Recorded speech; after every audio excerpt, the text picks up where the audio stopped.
I got a Daisy feeling. I got a Daisy feeling. Yeah. Welcome, folks. I am Jaby KOAY, joined by ACHARA KIRK. What's up? We are continuing on with The Last of Us, Season 1, Episode 4, Quattro. You guys, thanks so much. That's cool. correct. Okay, cool. Yes. I'm just like, in honor of Pedro Pascal. So you guys, thanks so much for joining us. Make sure to hit that subscribe button, bell icon, all notifications, and pretty please vote this up. Let YouTube know you're enjoying what you're watching. That's assuming you're watching this on YouTube, which if you are, you're seeing a cut down version of our reaction because we can only show you a limited amount of picture-in-picture. But if you want to watch the whole thing with us, no cuts, no interruptions, head over to our Patreon page, patreon.com/JabyKOAY, or become a member of this channel so you can watch the whole thing with us. No compromises, no edits at all, but you will need your own HBO Max subscription so you can open up each episode in an adjacent window to our reaction. We'll give you a 3, 2, 1 countdown sync, and it'll be like you're watching it with two of your favorite pals from the internet. All right, let's jump into this. Here we go.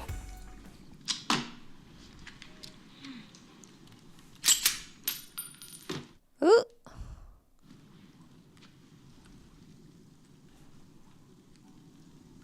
Do you know what you're doing? Because I wouldn't.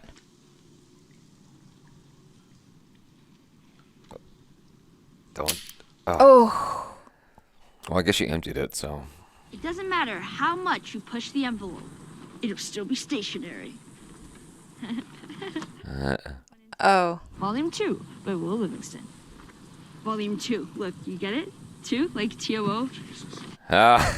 What did the mermaid wear to her math class? What? An algebra. Like, algebra. Oh, an algebra. I want to see a tank. You will. Tanks, choppers, all that stuff. Built to fight the wrong enemy. Just scattered around now. What's she doing? She's just scavenging. Oh. Here, this make you all nostalgic? That's before It's actually before my Yeah, time. I was about to say, it's before his time. It's, light on the reading, but it has some interesting pictures. No. That's not for kids. How do you Ellie, even walk around with that thing? please get rid of it. Hold your horses. I want to see what all the fuss is about. Why are all these pages stuck together? Ew. I'm just f***ing with you.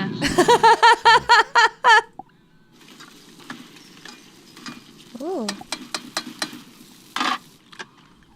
Oh, God. Actually looks yummy. Chef Boyardee. What am I even eating? That is 20-year-old Chef Boyardee ravioli. That guy is good. So can we start a fire? I'm freezing. Now, why am I going to tell you no? Because infected will see the smoke. No, fungus isn't that smart. This is too remote for infected anyway. People? So what are they gonna do, rob us? Well, they'll have way more in mind than that. Yeah, worse. Why wouldn't you just sleep inside the car? Oh, it's not comfortable. I can't recline. Oh no. Not more puns. Why did the Scarecrow get an award?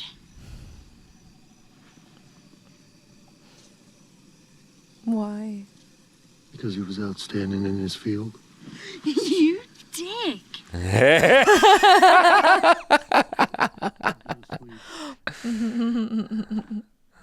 There's no way anyone knows we're here, right? No one's gonna find us. No one's going to find us. Is he lying? Well, his job is to keep her Yeah. safe and calm. He's doing the daddy thing. Yeah. Uh-oh. He's just keeping lookout. Aw. How are you gonna drive all day and all night? That's what you gotta do. You gotta man up. I wouldn't be able to. I think that's also a parenting thing, though. You just learn how to function on less sleep because you gotta tend to the offspring. Cheyenne. Cheyenne. Really? Cheyenne. That was cute. Casper. What's his name? Whose name? Your brother. Tommy. Younger or older? Younger. Why isn't he with you? Long story. Is it longer than 25 hours? Because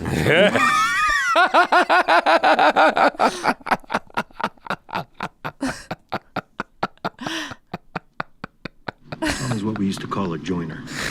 Dreams of becoming a hero. So he enlists in the army right out of high school. Being in the army, it didn't make him feel much like a hero. Cut to 12 years later, outbreak happens. He convinces me to join a group. It's where we met Tess. And then Tommy meets Marlene. She talks me to join in the Fireflies. The same mistake he made when he was 18. Of course, last I heard, he quit the Fireflies too. So now he's on his own out there, and I gotta go get him. Big brother mode. What if you don't find him? I will. How do you know? I'm persistent. You got up pretty early if you want to grab more sleep. I'm not even tired. I knew it. I knew that was going to be the jump cut. That's so me.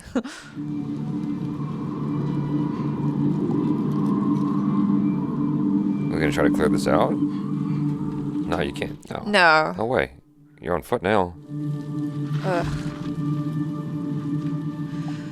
Oh, it's so hard to get places. What I'd do for a horse. Where are we? Kansas City. How far back do we have to go to get around this? Right back where they came from. Screw it. What? What are you doing? I was wondering that. Jog right around this tunnel. Take the next ramp. Oh, like, can't you, like, just blow through one of those fences or something? I don't know. Right there, just go around it. No? I mean, it's not their reinforced, vehicle is it? It looks like it might be a 4-wheel drive, so. Is the highway. I can't tell from this. I'm all turned around. Well, don't look at the state map. Look at the I inside. don't know where we are in that either. This is my second day in a car, man. I mean, I think we're heading north. Matchstick Men and What is it? Underworld at the Oh. cinema. Uh-oh. Oh, I guess he doesn't want to stop. Stop. Why? Is that the QZ? That's not the QZ. Where the f*** is Fedra? No. Hey! Uh-oh. Keep moving. No, you gotta keep No, moving. no. Oh, no. Woo! Are we gonna help him? No.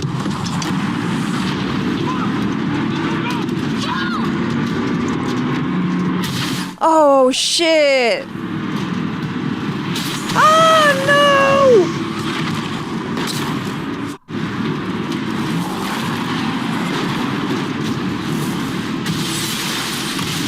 Oh, bum.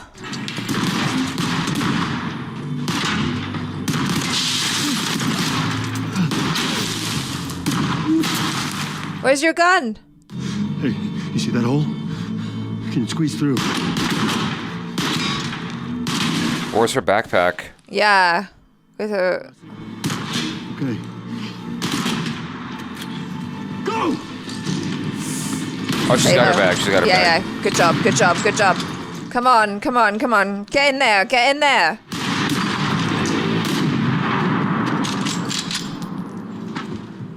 You mother...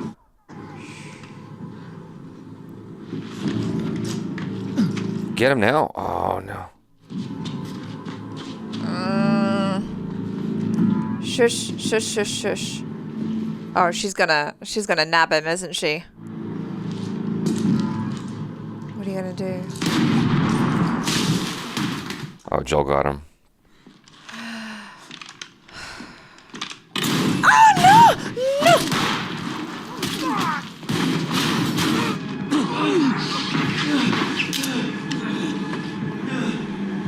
This is it.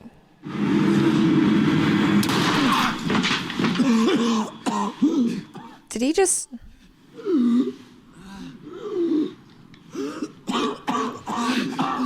That's gonna stay with her. Yeah. I'm gonna go home. I'll tell everyone you're good. I don't know what to do. My legs don't work. Oh my god. We can be friends. I didn't know. I'm Brian. What's your name? Oh, this is complicated. Man, I'm sorry, man. No one asked you. I'm sorry. No, we can just stop. Oh, he killed him with his own knife. Whoa. Oh my God. There's some stuff against the door. Can you move it? Oh, just like the came.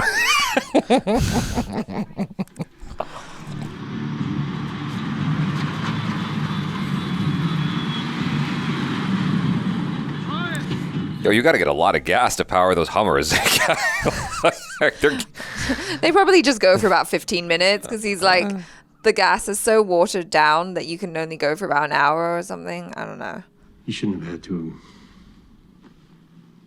You know, Well, you're glad I did, right? when you're just a kid. You should know what it means to know what it's like. First time that you hurt someone like that. I'm not good at this. Yeah, you really aren't. I mean, it was my fault. You shouldn't have had to. And I'm sorry. It wasn't my first time. Oh. There you go. Show me your grip. Finger off the trigger. Now, who taught you that? Federal school. Figures. Your thumb. Over your thumb. Left hand. Squeezes down on the right. You put it in your pack. You shoot your damn ass off. That's actually a good move to put it in her Yeah. jacket pocket, because like if someone, the first thing people are gonna try to snatch is her supplies, which is in the backpack. That's true.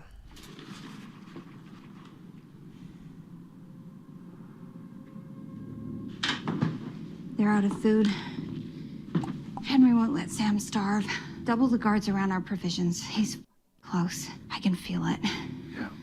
We have not seen any infected yet in this episode. Oh!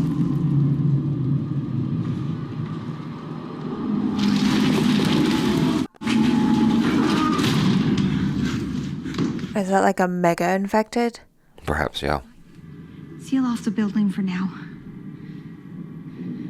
Okay? Yeah. Lock the door? With what? I don't know. We're going up 42 flights. 45. Oh my gosh. It's good cardio. Not all the way. How far?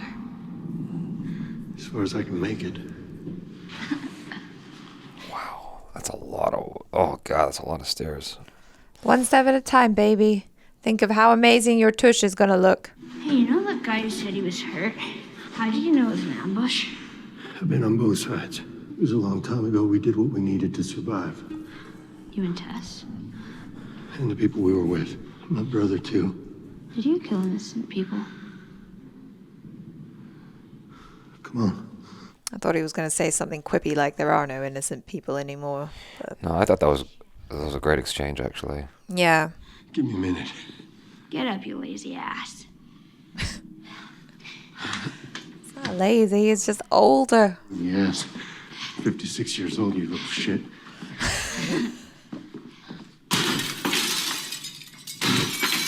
He does not look 56. No. It's a very good 56. Oh, very smart. I mean, you don't survive for this long without learning a trick or two. Did you know diarrhea is hereditary? What? What? Yeah. It runs in your genes. Nah.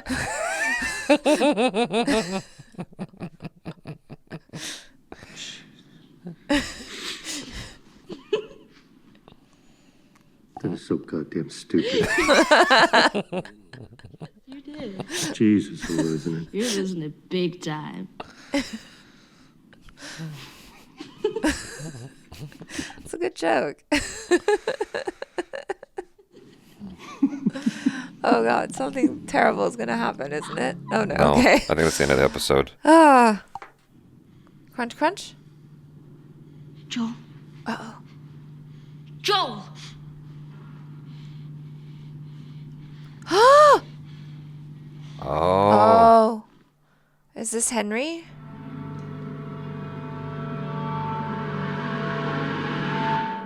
Oh. Ooh. That was a nice little ending there. You were like, oh, it's going to end on them laughing. But I knew the other shoe was going to drop. It's interesting the weaving in and out of like what's in the game and using the game as sort of just a Bible or a guidebook. A guidebook, a beat sheet for what you're going to do in the show. I thought they were going to go on foot when they hit the dead end at the underpass. And instead to try to drive around, I was quite curious why he didn't just try to go through the gate. Like, I wish they had kind of explained that, because that's what I would think. Like, if I'm in an post-apocalyptic world, that's the first thing I'm going to try is to try to drive through one of those things. If this is my path, right? Yeah. I mean, essentially that's what he did. And I like that little moment on the stairs when she's like, have you ever hurt innocent people? The way she asked that question, so curious and genuine, and the way he couldn't answer it, I thought was perfect, because it says so much without saying anything at all. Yeah.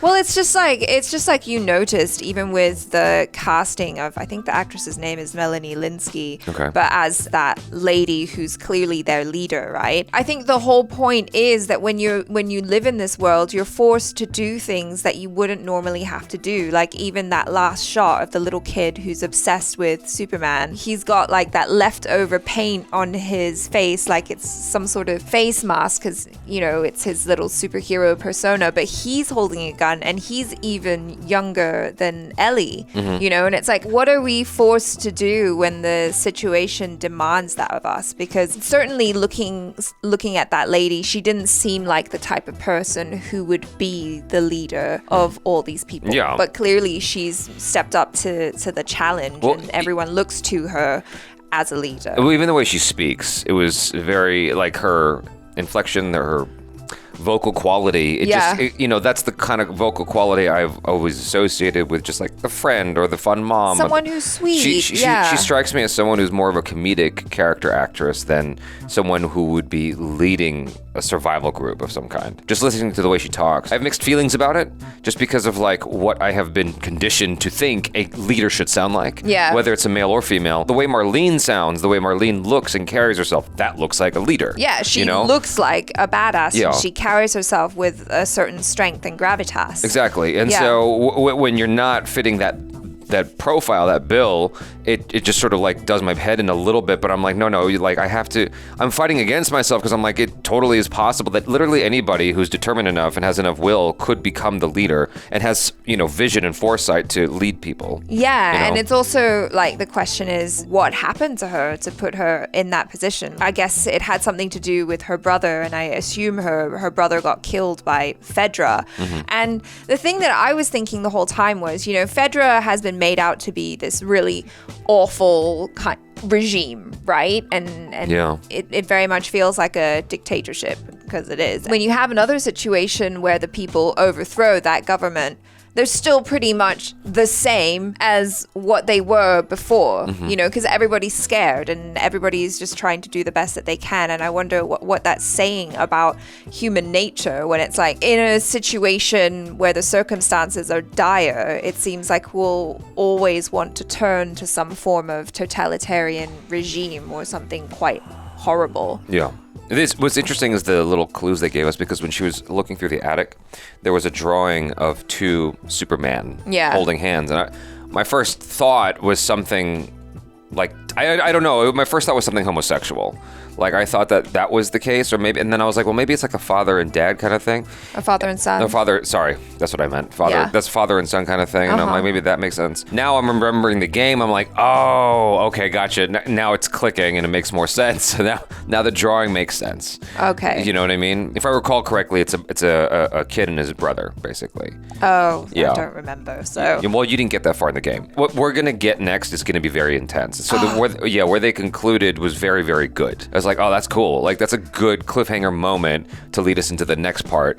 And I feel like I came prepared this episode. I was like, I'm going to bring tissues. And I just had a feeling that the minute I bring tissues for a reaction, I'm not going to cry. I really like this episode. I thought that, it was annoying to me that it was shorter, because it's 44 45 minutes. Yeah. And I'm like, I came here for an hour, bitches. You know, but like, I mean, it was very efficient in what it set out to do. Well, you know? I think your one complaint during the other episodes that we watched was, I want more of Joel and Ellie. I want more of Joel, and they gave it to us here. This was the episode where they're showing them like warming up to each other. I thought it was really cute how they had this whole thing with like the funny puns. Some of them were genuinely funny, but it's just like a cute little rapport between the two of them, and you can kind of see how the pseudo father-daughter relationship is developing between them, and we're learning a lot of wonderful, interesting things about the characters. And also, I loved that scene where she asked him like, okay, well, what's the point of even living then if like everything is so shitty? I'm paraphrasing, obviously, but I think that is an important question, and it's a question that I often ask when I watch content like this, because I'm like, well, what would I do in that situation? And I think his answer was very honest, because it's like you got to go on for family, and that was the reason why in the last episode Bill was just like, well, I think it's just it's in our coding though. Yeah, it is. Yeah, I mean, you're right. There is a very strong will to survive in human beings, and I suppose just maybe in all living creatures is just like, I need to survive. I need to propagate. But like, yeah, especially when you do have family and you do have people that you care about, that can be the one shining light in an extremely shitty situation. Right. Everything that I wanted to see with these characters has been happening so far. You know, like obviously the moment where she uses the gun, that's an obvious tell. Like it's Chekhov's gun. It has to get used. Right, yeah. You know, in a desperate situation, no less. The way that all of that was handled was so good. Like when he looks at her and he looks at the gun and he puts his hand out to take the gun, he sends her behind the wall because he doesn't know what she's been through, what she's seen. He has no idea, because he hasn't asked enough questions about her experience. Well, and she's good at asking all the questions, but she's not necessarily forthright with the answers. Right. And so not seeing what had happened to that young guy and just hearing it, it's almost worse, because it's like that thing where it's like, it's not what you see, it's what you know. It's your imagination, and you know that it's going to come. Like I knew as soon as they showed Ellie come out and she hadn't killed him, she just shot him. Yeah. And then Joel stands up. I'm like, I know what he's got to do. He's got to take matters into his own hands. Like you can't let this guy survive, because that is then going to affect your survival. This is the situation that we're in. This is the world that we live in now. And it's sad. And I thought it was really genius of them to have the other character also be like a young guy. Yeah. You know, because that could be Ellie. Right. Well, I mean, the interesting thing in that moment was, I guess, the moral dilemma that she was dealing with, because I'm pretty sure, I can't remember who the guy is that she killed before, if that was even explored in the game. I think it was explored in the game, but I don't remember it because it's been a minute. But this dialogue while he's dying, and she's looking at him, and he's begging for his life, and she's just dealing with that, is very, very interesting. And then when he comes into the room and she's like, I'm fine. It's so interesting to see her sort of doing half of the parenting for herself with him, because he doesn't even have the ability to ask her, are you fine? Yeah. She has to tell him, I'm fine, don't worry. But I thought it was so interesting as well, like when she starts crying, it's not because of the thing that just happened. It's the trauma of what happened the first time that she's still dealing with. At least that's what I got from the situation. I felt like... You mean when she was sitting on the floor? Yeah, when she started crying. I didn't think that she was I thought she was touched by Joel. I thought she was touched by Joel's like heart to heart as well, though. Yeah, of course, because like I would imagine, I'm not gonna say anything because like just in case it's spoiling anything or whatever, but I think I have an idea of what might have happened.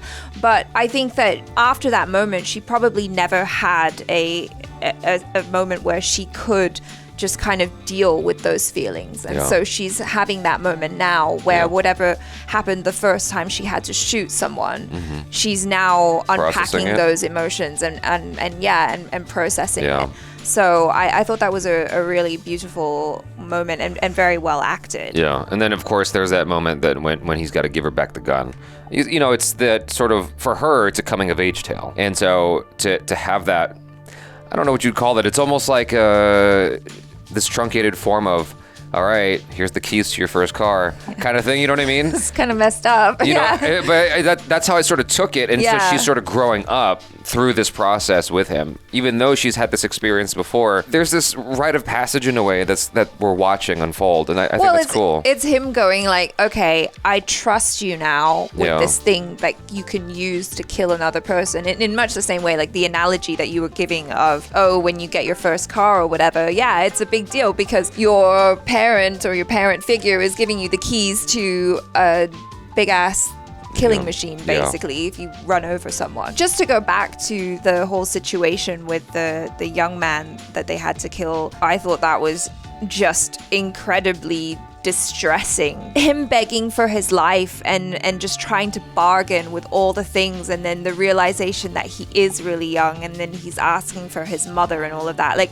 whenever I watch anything, if it's like a war movie or whatever, where, you know, a soldier's dying on the field and he's asking for his mother, I'm just struck by how, like, it's so sad. I don't know, it's just relatable because, you know, I imagine that would be the first place that you would go, and then you're just reminded of the humanity. Yeah. You know, that like even though 1 minute ago this guy was just trying to kill you, he's still someone's son, you know, he has a mother too, and he's scared, and we're all just scared, and we're all just trying to survive and make it work, and it sucks. Yeah. The one thing I wondered about is, you know, Last of Us, while it's about this emotional journey, the game, I mean, there is quite a bit of action in the game, and thus far we actually haven't gotten a lot of action in this show, if you think about it. Brevity is key to all these action sequences. Yeah, it's very specific. It's very specific, and it's all about like, okay, what is the emotional arc that we're going for here? What is the point of this action sequence? There's no action for the sake of action. There's no action that is prolonged in any way. Every single time there's action in the show, the only one that lasted a while was the first encounter with the clickers. That's the only one. Everything else has been much shorter. Everything is about the target of the emotion. Like, what are we trying to do here? And so in that moment, the whole point was, you know, showing, first off, Ellie saving Joel, and then additionally the revelations that come as a result of that, right? If it was the game, there would be like a whole like path that you're going through as you're trying to fight these guys off. Yeah. And I was half expecting that to come a little bit, and I'm of two minds about the fact that we didn't get that. Part of me is like, this is better. This is the way you should be doing this show, right? Because it's not about the action, it's about what the characters are dealing with and their experience and their growth. Yeah. But there's another part of me that goes, but there was, you know, it's a 45-minute episode. I mean, we could have gotten like 2-3 more minutes of just like, you know? Running around. I mean, I remember of the small portion that I played of the game, there was a lot of sneaking around, getting around, shooting people in the back, like shootouts, and like killing infected. My favorite was the shift, just get up behind them and you know? Yeah, exactly. Yeah, none of that's really come up yet.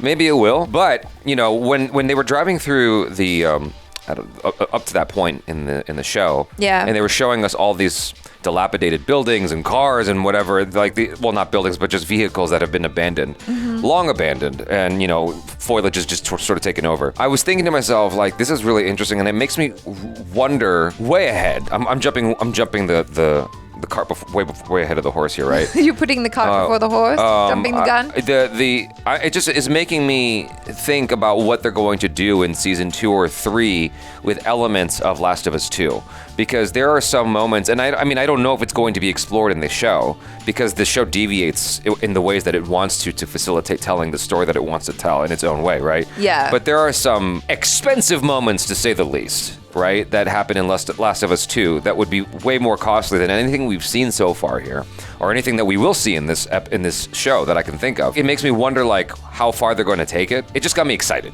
You know, it got me excited for what they might pull off in season 2 or 3 with, you know, it has to do with other characters, not Joel or Ellie. You know, even though I didn't love Last of Us 2, there are still some exciting moments. It's the easiest way to put it, and keeping it, you know, spoiler free. So I guess with that, you know, you guys thank us for this reaction. No, thank you for joining us for this reaction, and do subscribe, hit that bell icon, please, all notifications, and pretty please vote this up. Let YouTube know you're enjoying what you're watching. And if you're watching this on Patreon and memberships, thanks so much for supporting us here. I'm Jaby KOAY. This is ACHARA KIRK. Peace out.